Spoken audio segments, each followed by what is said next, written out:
अनंत सिंह को पुलिस ने गिरफ्तार कर लिया। मोकामा में पिछले दिनों जो घटना घटी, गोली चली, एक व्यक्ति को मार दिया गया। दुलार चंद्र यादव की मौत के बाद पोस्टमार्टम रिपोर्ट के खुलासे ने सबको हैरान कर दिया। मौत की असली वजह गोली से नहीं बल्कि फेफड़ा फटना, हड्डियां टूटना, ये सबको हैरान कर रहा। अब आम भाषा में समझ लीजिए कि किसी व्यक्ति के ऊपर किस तरीके से हत्या की गई होगी। या तो उसके सीने पर चढ़कर कोई भारी चीज से खूब दबाया गया होगा, पैरों से रौंदा गया होगा, गाड़ी के चक्के चढ़ाए गए होंगे, कई तरह की बातें कही जा रही है। हालांकि वो पुलिस जांच का मामला है, लेकिन हमारे पास कुछ जानकारी निकल के सामने आई है कि उस दिन किस तरीके से इस वारदात की शुरुआत हुई थी।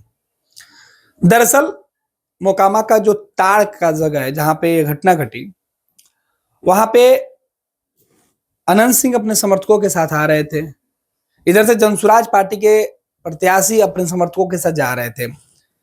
सड़क की चौड़ाई बेहद कम थी, एक गाड़ी मुश्किल से उस रास्ते से निकलती, लेकिन दोनों तरफ से गाड़ियां आ रही थी आमने सामने। हमारे पास कुछ फुटेज है, कुछ विजुअल्स है, वो भी हम दिखाएंगे, लेकिन पहले हम आपको उस खबर को विस्तार से बता देते हैं कि आखिर पूरा माजरा क्या है।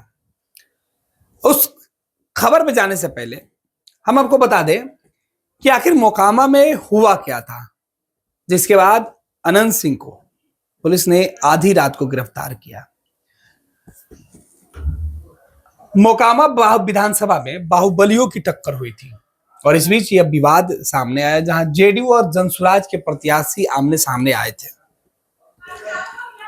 खबर आपको बता देते हैं, बिहार की राजनीति में मोकामा विधानसभा का इलाका हमेशा सुर्खियों में रहा। कभी ये बाहुबली खुद आमने सामने होते थे तो कभी इनके परिवार वाले मैदान में नजर आते हैं।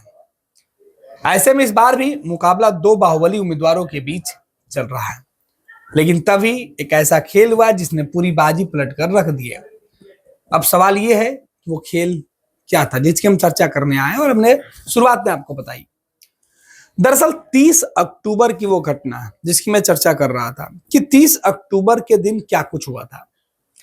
30 अक्टूबर को मोकामा के टाल इलाके में जेडीयू के उम्मीदवार अपने तय कार्यक्रम के अनुसार प्रचार प्रसार कर रहे थे।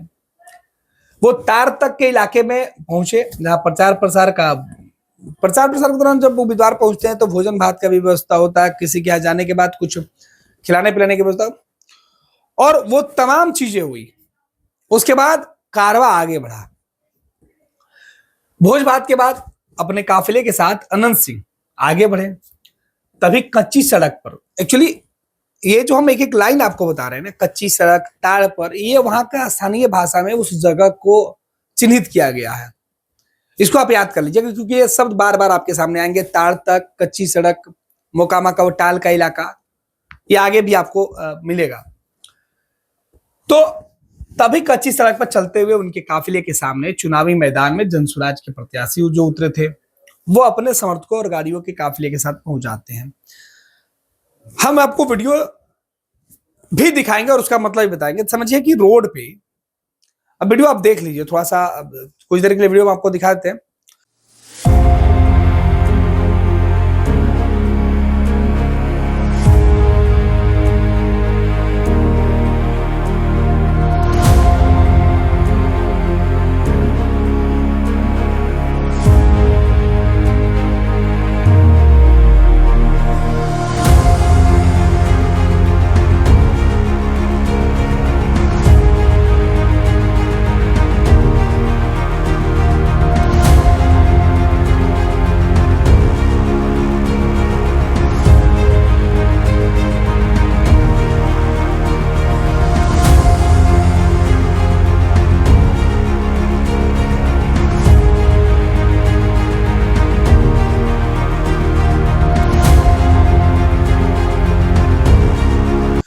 कि दोनों तरफ से गाड़ी, एक तरफ से जाने वाली गाड़ी और एक तरफ से आने वाली गाड़ी, दोनों गाड़ी सीधे तौर पे आ रही है और सड़क की चौड़ाई कम है।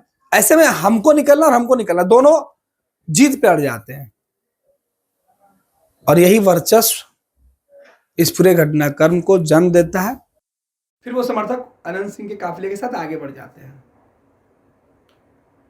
इस बीच दुलार चंद यादव के केवल धोती और गंजी में आपको वीडियो में दिखाई पड़ रहे हैं कि वो किस तरीके से पत्थर मार रहे थे। अब अनंत सिंह का जब काफिला आगे बढ़ गया और पीछे से ये लोग पत्थरबाजी करने लगे तो खबर ये आई कि अनंत सिंह के काफिले में जो लोग शामिल थे उनमें से किसी ने फायरिंग कर दी और फायरिंग की जो गोली थी वो दुलार चंद यादव के पैर में लगी और वो गिर गया। उनके गिरने के बाद वहां जो समर्थक मौजूद थे वो आए और गुस्से में गाली गलौज करते हुए दुलार चंद जो गिरे हुए थे 75 साल के बुजुर्ग, उनके साथ मारपीट शुरू कर दी गई और इसी दौरान फेफड़े फट गए, हड्डियां टूट गई। अब पीछे से गाड़ी चढ़ाया गया, किसने चढ़ाया, किसने मारा, ये कोई नहीं बता पा रहा है, लेकिन ये तमाम चीजें हुई। अब मारने वाले लोग कौन थे? पुलिस का तो एसएसपी ने अपने बयान में बताया है कि अनंत सिंह वहां मौजूद थे। पुलिस के बयान और कुछ लोग जो वहां मौजूद थे उस पर जो वीडियो सामने आ रहा उसके आधार पर हम ये बातें कर रहे हैं। खबर में हम आगे भी बता रहे हैं कि जरा वहां मौजूद लोगों के अनुसार दुलार चंद यादव नीचे आते हैं और अनंत सिंह से बहस शुरू हो जाती है। कहते हैं कि इस बीच अनंत सिंह की ओर से उनके साथ हाथापाई भी होती है। इसके बाद अनंत सिंह अपने साथ वाले लोगों को इशारा करते हैं और फिर खेल यहीं से शुरू हो जाता है। सूत्र बताते हैं कि इशारे के बाद अनंत सिंह के समर्थक और उग्र हो जाते हैं। वो जमकर गाली गलौज और जाति सूचक शब्दों का इस्तेमाल करते हैं। जनसुराज कैंडिडेट गाड़ी पर हमला हो जाता है। जनसुराज के जो उम्मीदवार उनकी गाड़ी पर हमला हो जाता है। इस समय तक दुलार चंद के परिवार का कोई सदस्य उनके साथ नहीं होता है, लेकिन टेलीफोन पर सूचना मिलने के बाद उनके परिवार के लोग और उनके कुछ समर्थक घटनास्थल की तरफ रवाना होते हैं। तब तक ये खबर मिलती है कि दुलार चंद यादव के पैर में गोली मार दी गई है और उन पर गाड़ी चढ़ा दी गई है, जिससे उनकी मौत हो गई है। सूत्र ये भी बता रहे हैं कि दौरान दहशत फैलाने के लिए लगभग 10 राउंड से ज्यादा हवाई फायरिंग की गई। इस दौरान एक गोली दुलार चंद के पैर में मारी जाती है, कुछ लोग उनकी छाती पर चढ़ जाते हैं और उसके बाद एक गाड़ी भी उनके ऊपर से गुजर जाती है। उसके बाद उनका सांस जो उनकी सांसें थी वो टूट जाती है, उनको छोड़कर लोग रवाना हो जाते हैं। ये तमाम बातें कही जा रही है। इन बातों की पुष्टि फर्स्ट बिहार झारखंड नहीं करता, हम नहीं करते हैं, लेकिन उस इलाके में जो चर्चा है, जो बातें बताई जा रही है, उसको आधार बनाकर ये बातें हम आपको बता रहे हैं कि हुआ क्या होगा। उस गाड़ी पर उनके ऊपर गाड़ी चढ़ाई गई या नहीं चढ़ाई गई, हमने शुरू से कहा कि हम ये पुष्टि नहीं करते हैं, पुलिस जांच का मामला है। लेकिन मौत के रीजन पोस्टमार्टम रिपोर्ट जब निकल के सामने आया तो ये तय है कि उनके सीने पर पैरों से रौंदा गया हो, भारी चीज फेंका गया हो, क्योंकि बाहरी चोट नहीं है तो यह साफ दिखा रहा है कि बंदूक के कुंदे से पीटा गया हो, पैर के जूते से पीटा गया हो, या जिस कारण से पीटा गया हो, गाड़ी चढ़ाया गया नहीं चढ़ाया गया, खैर जांच का मामला, खैर उसमें हम नहीं जाते हैं। लेकिन जो बातें कही जा रही है वो हम आपको बता रहे हैं।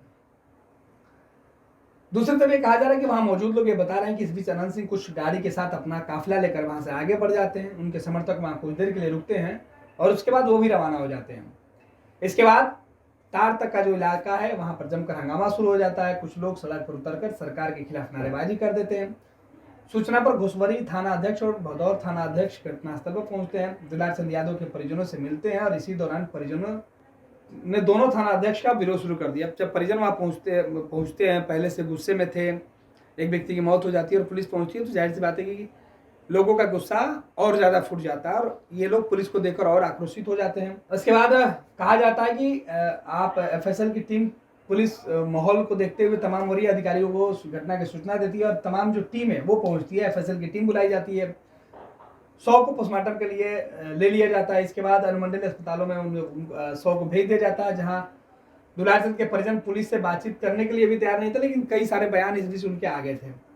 अब आगे जब अगले सुबह दुलार चंद यादव के 100 को तारतर से बाईपास के रास्ते ले जाने का प्लान बनता है, तो परिजन कहते हैं कि हम 100 उसी रास्ते से नहीं ले जाएंगे बल्कि पुराने रास्ते से ही ले जाएंगे। इस बीच दुलार चंद यादव के समर्थकों की संख्या इतनी बढ़ जाती है कि पुलिस को उनकी बात माननी पड़ती है। 100 को मोर गांव होकर पुराने रास्ते से आगे ले जाया जाता है। इसकी वजह यह थी कि रास्ते में कई ऐसे गांव थे जो दुलार चंद यादव की जाति से जुड़े थे और वहां से उन्हें सहानुभूति मिलती थी। मोर गांव में 100 पहुंचते ही टकटक आरजेडी के प्रत्याशी बीना देवी आ जाती हैं और कुछ दूरी तक उनके साथ चलती है, लेकिन तभी पंडारक में 100 यात्रा के दौरान पत्थरबाजी की सूचना मिलती है। सूत्र बताते हैं कि 100 यात्रा में शामिल एक जाति विशेष के लोग टारगेट करके दूसरे जाति विशेष के लोगों को गाली गलौज कर रहे थे। इस बीच जमकर पत्थरबाजी होती है, फायरिंग की खबर है, फायरिंग भी की जाती है और कई राउंड गोली चलने की आवाज आई। इसके बाद अनुमंडल अस्पताल 100 पहुंचता है, पुलिस अधिकारी और परिजनों को समझाते हैं, पोस्टमार्टम करवाया जाता है और पोस्टमार्टम के बाद बॉडी को दे दिया जाता है। हालांकि इस बीच काफी नोकझोंक भी हुआ अस्पताल के अंदर। परिजन कई ऐसी डिमांड रख रहे थे जो जिला प्रशासन को उस वक्त मानना उनके लिए मुश्किल हो गया था। फिर एफआईआर किया जाता है, एफआईआर की कॉपी रिसीव करा दी जाती है। फिर परिजन पोस्टमार्टम के लिए तैयार होते हैं, लेकिन शर्त यह है कि पोस्टमार्टम रिपोर्ट के पक्ष में आनी चाहिए। अधिकारी कहते हैं कि जो सच होगा वही सामने आएगा। मेडिकल बोर्ड बैठती है और पोस्टमार्टम की रिपोर्ट होती है। 3 डॉक्टरों की टीम स्टेट की निगरानी में होती है और तभी ये सामने आता है कि मौत गोली से नहीं, बल्कि क्योंकि अब से पहले मौत का असली वजह गोली बताया जा रहा था। पोस्टमार्टम रिपोर्ट में सामने आया कि मौत गोली से नहीं बल्कि फेफड़े फटने और हड्डी टूटने की वजह से हुई है। साथ ही साथ दुलाचंद यादव के शरीर पर और अन्य कई भी खरोच चोट के निशान मिले थे, क्योंकि इसके पहले डॉक्टरों ने बॉडी को एक्सरे करा लिया था। भारी चीज से दुलाचंद यादव का फेफड़ा फट गया, शरीर पर चोट कैसे आई, ये तमाम चीजें, आदर्श आचार संहिता का उल्लंघन कैसे हुआ, इतनी गाड़ी और फायरिंग कैसे की गई इतनी गाड़ियों काफिले के साथ, ये तमाम चीजों की जांच चल रही थी। इधर पुलिस की कार्यशैली पर भी सवाल उठे। देर रात पुलिस ने एक्शन लिया और अनंत सिंह को गिरफ्तार कर लिया। घटना के समय मौके पर मौजूद थे, ये एसएसपी का बयान है। उन्होंने कहा कि केवल अनंत सिंह ही नहीं थे, बल्कि अनंत सिंह के द्वारा आदर्श आचार संहिता का उल्लंघन भी किया गया और दूसरे प्रत्याशियों के द्वारा भी। अब मोकामा का माहौल किस दिशा जाता है ये देखा जाएगा। राजनीतिक समीकरण क्या कुछ कहती है वो होगा, लेकिन मोकामा के ये जो रन है और इसमें अनंत सिंह के सामने दुलारचंद यादव जनसुराज के प्रत्याशी इस पूरे मामले में गौण हो गए हैं। लेकिन अब अनंत सिंह वर्सेस दुलारचंद यादव और उनकी जाति के लोगों के बीच ये पूरी लड़ाई हो गई है। विपक्ष के नेता भी सवाल उठाने लगे। तो ये पूरा मामला था। ये हम कई लोगों के बताए हुए बातों को इस खबर में हम इंक्लूड किए हैं, जोड़े हैं। कुछ पोस्टमार्टम रिपोर्ट के आधार पर भी हमने बातें कही और आखिरी बात कि अनंत सिंह वहाँ मौजूद थे, वो पटना के एसएसपी के बयान के आधार पर हमने कहा। हालांकि पुलिस ने यह भी कहा कि पूरे मामले की जांच आगे भी चलेगी। तो ये उस दिन 30 अक्टूबर और उसके अगले दिन 31 अक्टूबर को जो घटना घटी थी उसकी हमने आपको विस्तार से बताई। अगले वीडियो में हम आपको बताएंगे, उस घटना का वीडियो भी दिखाएंगे। हमारे साथ बने रहें। विद्या विहार आवासीय विद्यालय 29 वर्षों से आपके बच्चों को शिक्षा, खेल और सांस्कृतिक रूप से समृद्ध कर रहा है। बिहार के पूर्णिया में स्थित हमारा 40 एकड़ का हरा भरा परिसर और 27 एकड़ का खेल मैदान एक ऐसा वातावरण प्रदान करता है जहां विद्यार्थी न केवल पढ़ाई में बल्कि हर क्षेत्र में आगे बढ़ते हैं। विद्या विहार आवासीय विद्यालय परोरा, पूर्णिया, बिहार।